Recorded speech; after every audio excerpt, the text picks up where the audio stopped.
I have a question for you. Is your body a temple or is it a hotel? See, when we look at this in the reflection of relating and dating, if you are a temple, you are looking for someone who is devotional, who is honoring, who is willing to get to know you. If you're a hotel, it's a casual thing. It's a casual in and out. There's no commitment. There's no devotion. That doesn't mean that it can't be consensual and respectful. And a lot of people do actually go in and experience that hotel relating to get to know what they like, right? Because sometimes we have to explore experiences to understand, ooh, I liked that. Ooh, I didn't like that. It's like we go into a hotel and we're on a holiday. We're there to have fun and pleasure, right? Then there's these other instances where we might be moving and we go and stay in a hotel for a short term. And we might be actually looking at the fixtures and fittings, the environment. Do we like this? Is this somewhere we want to stay? A lot of the time, though, women are actually seeking that temple experience. If they're not, they're in avoidance. There might be other reasons why as well. But most women want devotion from the man. That is the feminine and masculine way. And if we're not able to be devoted upon, we're actually not in our temple energy. And I know for myself, I see my body as a temple. I'm very quick to express I'm not here to have casual sex. I don't do that, right? I want to be able to open my body into pleasure. I find if men move too fast in their dating experience, like they quite quickly, they might kiss me and that's fine. But if they straight away kiss you and then they're groping your boobs or groping your bum, they're trying to pull your shirt off, and they're not allowing your body to soften. They haven't allowed themselves to hold you, to feel safe in that. My body trips into its fight and flight. When I go into a fight and flight, my body is releasing chemicals which are stress related. And that's not what I want. If I was going to have a beautiful sexual experience, I want something that's going to release all those beautiful chemicals in the body like oxytocin and serotonin, things that actually activate my body more. If a man takes their time with me and allows my body to soften and surrender and feel safe, my body opens up, my energy moves. If they're actually staying present with me and taking that time, means they're going to be present all the time and reading my body. Does it respond positive to that? Do I open more to that? Do I giggle? Am I in their eye contact? Am I actually enjoying them? And this is really, really important to know. So often I see this doesn't happen. And so often people rush. And when I feel the feeling of rushing to me from that date and going straight into it, when a guy is not actually understanding what your needs, desires, where you want your future, what are you looking for in your relating. If you haven't even been given the opportunity to discuss those things, it's not a safe place. You need to have that consensual agreement. You need to both be on the same page. So if someone's not honoring those things, it's a no. My body is a no. I go into my mind, I'm in my head, I'm not in my body. I want to be in my body when I'm relating. I want to feel the pleasure. I want to feel their connection. I want them to be able to read my body as well as me stay reading their body, which comes with presence. It comes with time. I like to spend time in the eros. And, the gateways to pleasure are not just sexual. It's being held. It's that gentle touch. It's the eye contact. It's feeling their heart. There's so many gateways to feeling pleasure. And if you open those gateways the right way, you open this floodgate to even more pleasure, more connection, where you both are going to feel ecstatic.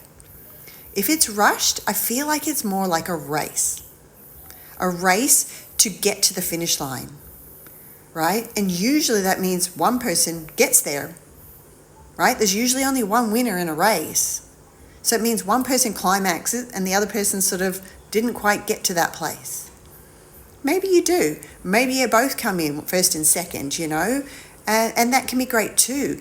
But relationships are actually a journey. It's taking time to know, are they aligned to you?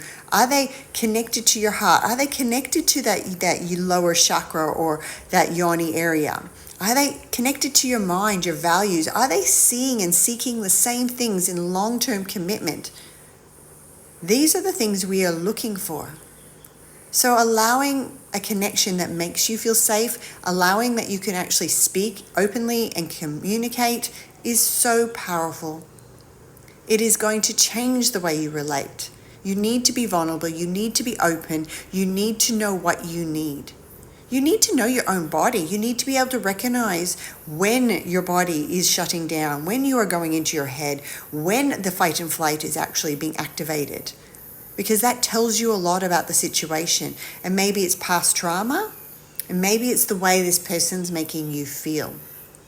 And that, to me, has been one of my biggest navigators in relating. If my fight and flight trips quickly, it's a flag. It's a flag that this relationship is not going to last, that they're not going to be able to recognize my body. And if they do notice that I'm going into that freeze response and that, if they start to recognize that and maybe create space of comfort and safety, my body's going to then re-regulate. It's not going to freeze.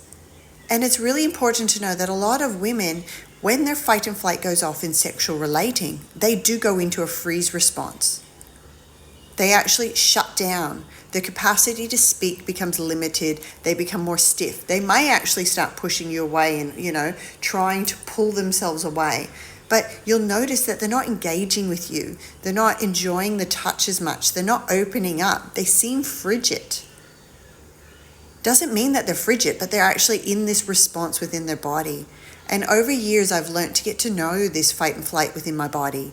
Get to know that that is common in me in sexual relating if someone trips my fight and flight. If it's in another scenario and they're verbally attacking me, I more go into a fight response. I've actually learned how to identify that and actually how do I move through that so I can speak up, so I can actually identify where I need to take a step back. I need to actually self-regulate here. I need to be able to speak into something and clearly and appropriately in the most healthier ways. And this is all part of the journey of healing and relating, is getting to know you, getting to know what you need, getting to know what you desire, getting to know what trips your system, what triggers you.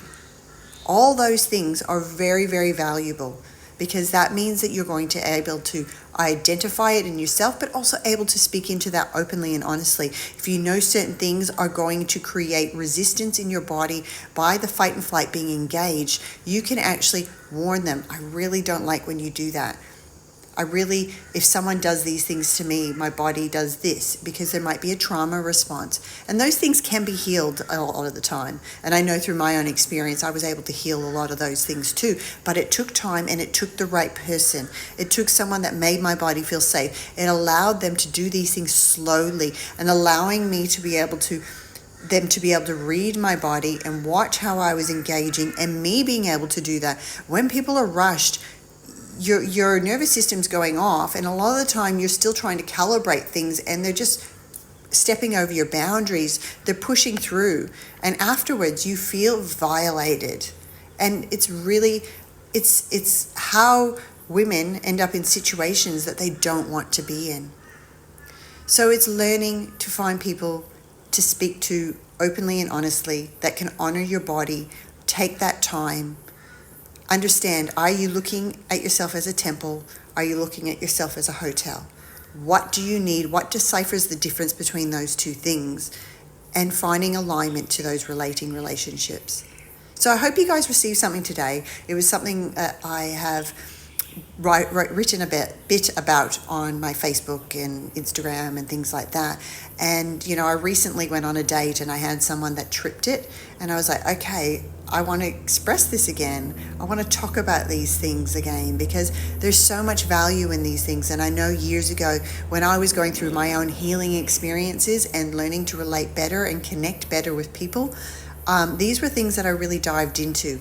My nervous system and my depth of understanding and all of the pieces, right?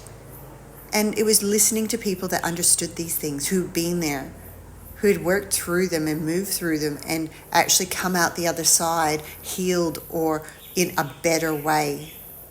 So sending you all lots of love, and I hope you guys find the ideal relationship aligned to whatever house you live in, temple, hotel, whatever it is.